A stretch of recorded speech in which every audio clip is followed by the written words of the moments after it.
Guys ये है Skoda Kylaq and GST 2.0 के बाद this is one of the most value for money car. भूल जाइए आप लोग ब्रेजा को एंड दूसरी गाड़ियों, क्योंकि इसमें आपको मिलता है टर्बो इंजन 1.0 TSI जो वर्ल्ड फेमस है। इसी के साथ साथ इसमें अनेक 360 रीजंस हैं कि ये बेस्ट कार है। पर क्या मैं इसको बेच रहा हूँ, आइए देखते हैं इतनी प्यारी सी गाड़ी को।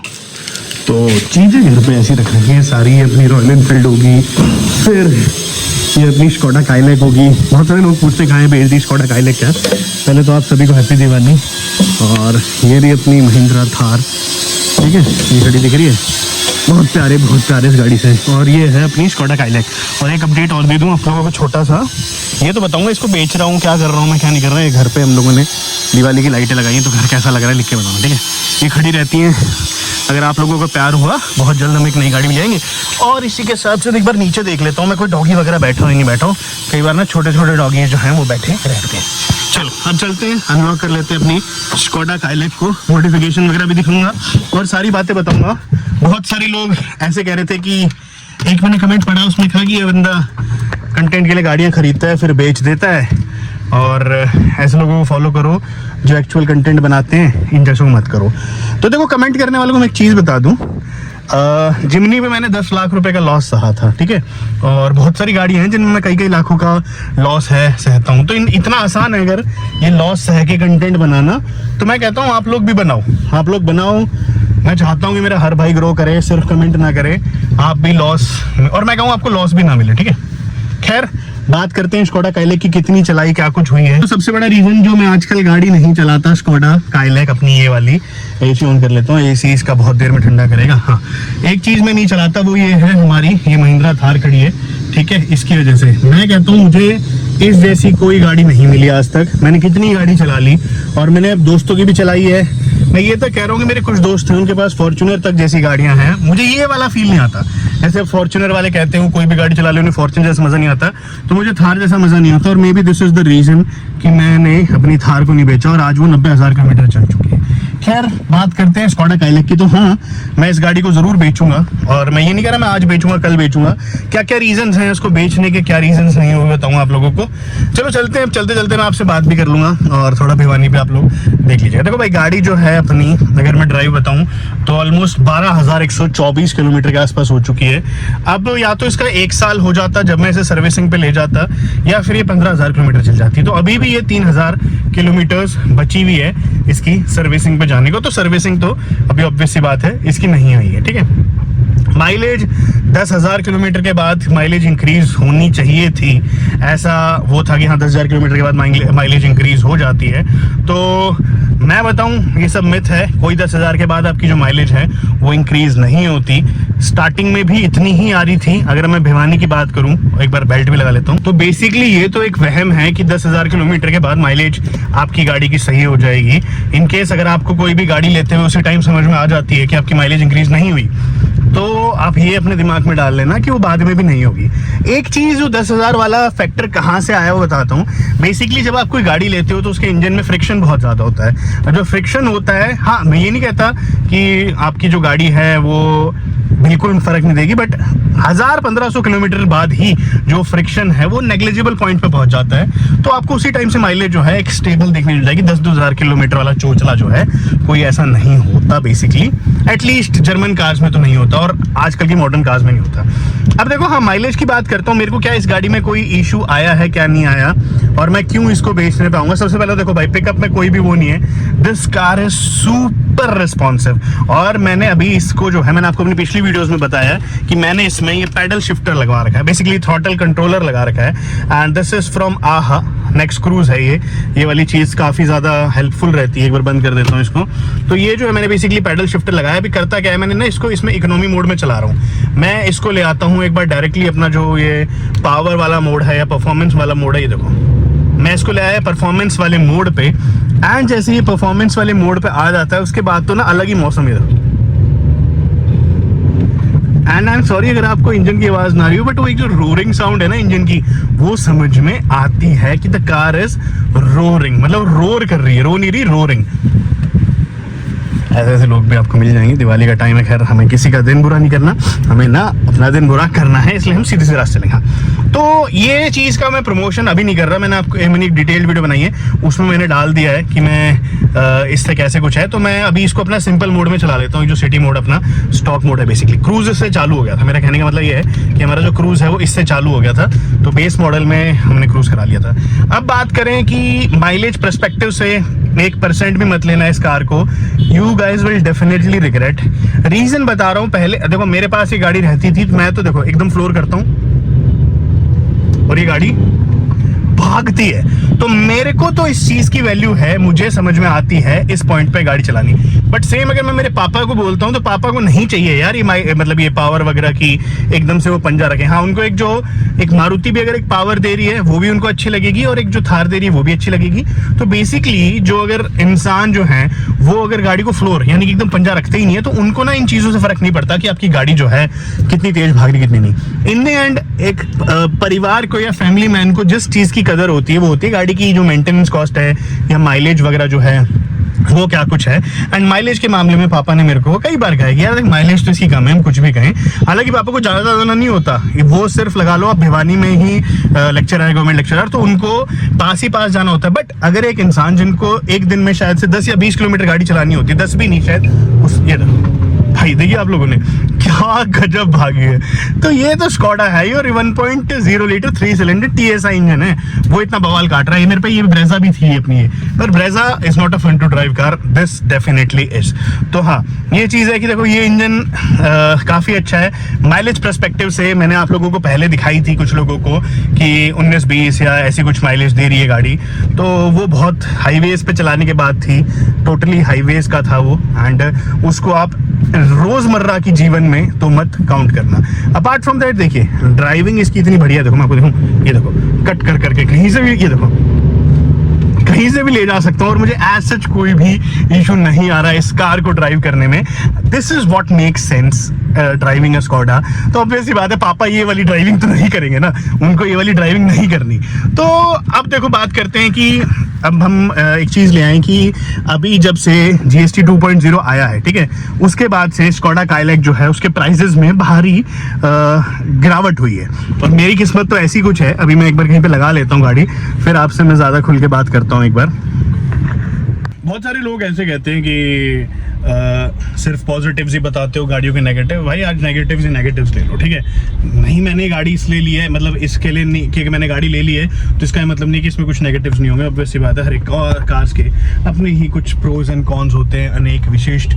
तो इसके प्रोज तो मैं अभी एक दिखा देता हूँ आपको ड्राइविंग करके। यार ये जो ड्राइविंग वाली चीज़ है ना, देखो भाई भाई भाई, मतलब और ये सस्पेंशन भाई, ये देखो, आपको ना गाड़ी को रोकने की जरूरत नहीं है। देखो, हालांकि अगर आप एक बार इसकी माइलेज पे भी गौर कर लोगे ना तो आपको समझ में आ जाएगा कि कैसे जो इसकी माइलेज है वो धीरे धीरे गिरने वाली है। मतलब वो ना आपको लिटरली लेफ्ट उसकी सुई जो है वो गिरते हुए नजर में आ जाएगी। बट चूंकि मुझे रिव्यू देना है, बहुत सारे लोग इस गाड़ी को लेने की प्लान कर रहे होंगे, तो भाई तुम, हाँ हम एक मुद्दे पे हैं ज़रूरी पे, वो मैं आपसे एक बार आगे गाड़ी रोक के बात करूंगा, गाड़ी को दिखाते हुए बात करूंगा।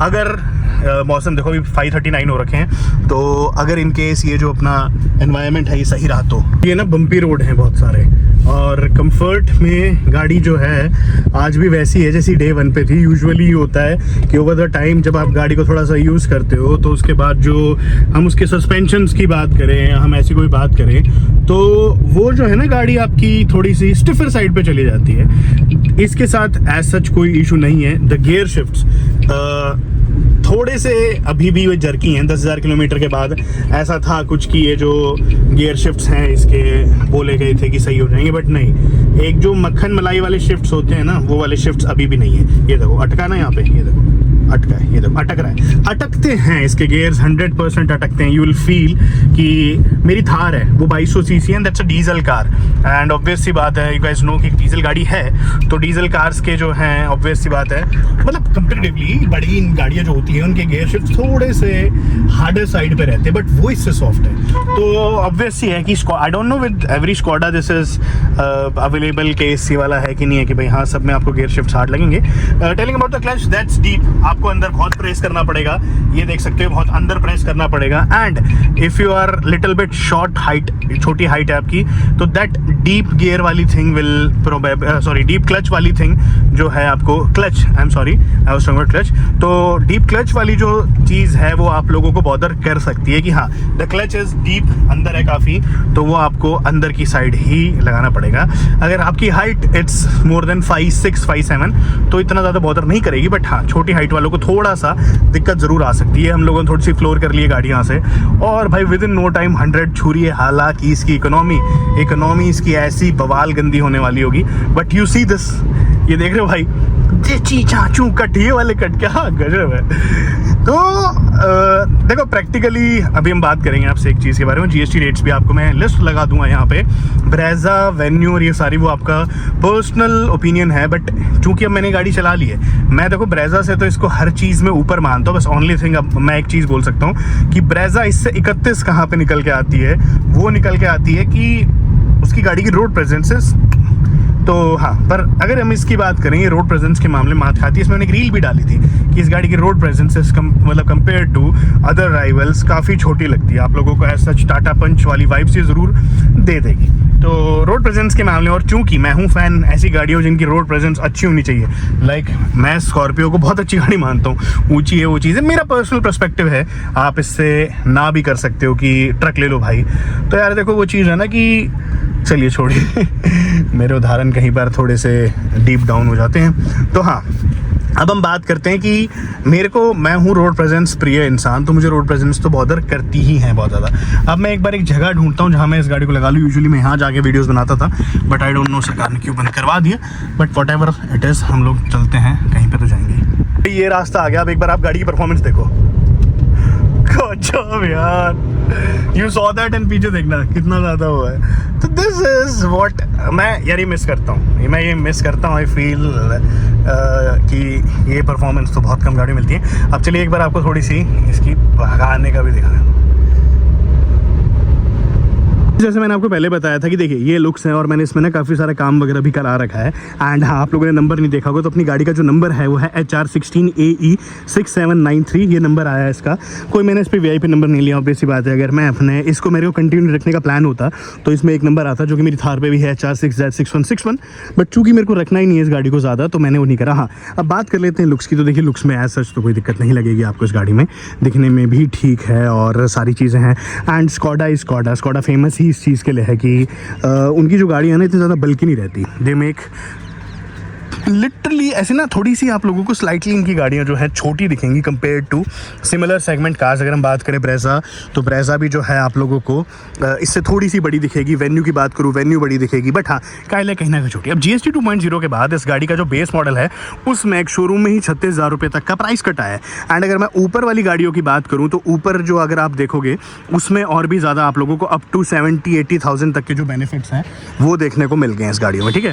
तो यहाँ पे अब अगर हम बात करें जो उसके ऊपर वाले वेरिएंट्स हैं उसमें अप टू 70,000 तक का प्राइस कटाया। तो उसके बाद देखिए आप लोगों को क्या क्या मिल रहा है बेसिकली। अगर यहाँ पे बताऊँ मैं इसका कंफर्ट अगर मैं दिखाऊंगा, तो comfort is at par level. फिर उसके बाद जो है आप लोगों को ये पीछे बैजिंग, यार देखो owning a Skoda car in, अगर मैं बोलूँ 10 लाख के नीचे, वॉज अ ड्रीम, एक टाइम पे ड्रीम था, but Skoda made it possible. And शायद से वो इन लोगों का एक चेंजिंग मूवमेंट भी बन गया कि उसके बाद से इन लोगों के 3,500-4 हज़ार यूनिट्स बिकने लग गए हैं। तो अब ये गाड़ी काफ़ी ज़्यादा सेंस बनाती है, but the only thing which pulls, या फिर जो एक किसी इंसान को पीछे खींचेगी, वो है इसकी फ्यूल इकोनॉमी के मामले में आप इस गाड़ी से सच में परेशान हो सकते हो एक लेवल पे जाके, क्योंकि फ्यूल इकोनॉमी, और भाई ये चाबी को अगर पकड़ने में आपको फील मतलब 100% आएगा। यहाँ पे आप चेकआउट कर सकते हो, ज़बरदस्त फील आता है, मतलब not like that Maruti thing and ये सारी चीज़ें, तो फील तो आता है भाई, मैं कुछ भी कहूँ।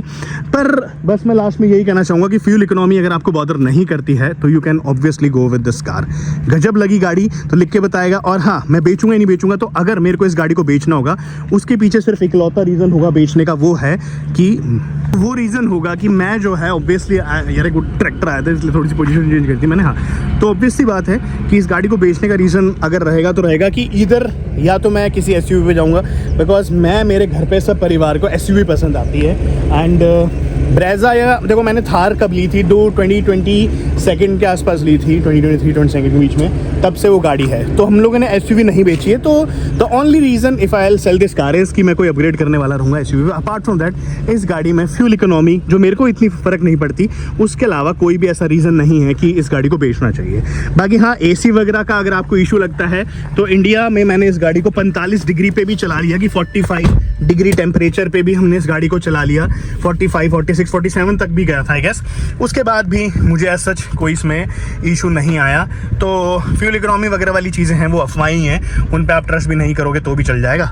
बाकी हाँ, दिस कार इज़ 1 on 1 या फिर हम बोले 10 out of 10 in every single aspect, और आप लोग भी इस गाड़ी को परचेज कर सकते हो। तो भाई ये थी अपनी स्कोडा काइलैक पे एक ज़बरदस्त प्रेजेंस, या फिर हम बोलें एक रिव्यू कि भाई 10-12 हज़ार किलोमीटर के बाद गाड़ी क्या कुछ फुल खिला रही है, क्या कुछ दिखा रही है। तो अपने हिसाब से सब कुछ बढ़िया है, आप लोग भी परचेज कर सकते हो। ये लो एक बार दिखाऊं इसकी परफॉर्मेंस, गजब नहीं हो ये था, हो गजब। ये देखो भाई, सो तो ऐसे ऐसे कोई इसको कोई नहीं चाहिए। पर चलिए ठीक है, ये रोडना भी चालू नहीं हुआ है एंड वी नेवर नो सामने से कौन आ जाएगा। दिस इज अनऑफिशियली ओपन्ड, ऐसे ही खोल रखा है तो वो चक्कर है। खैर चलिए सीट बेल्ट लगाता हूँ, इस वीडियो को एंड करता हूँ। Bye bye.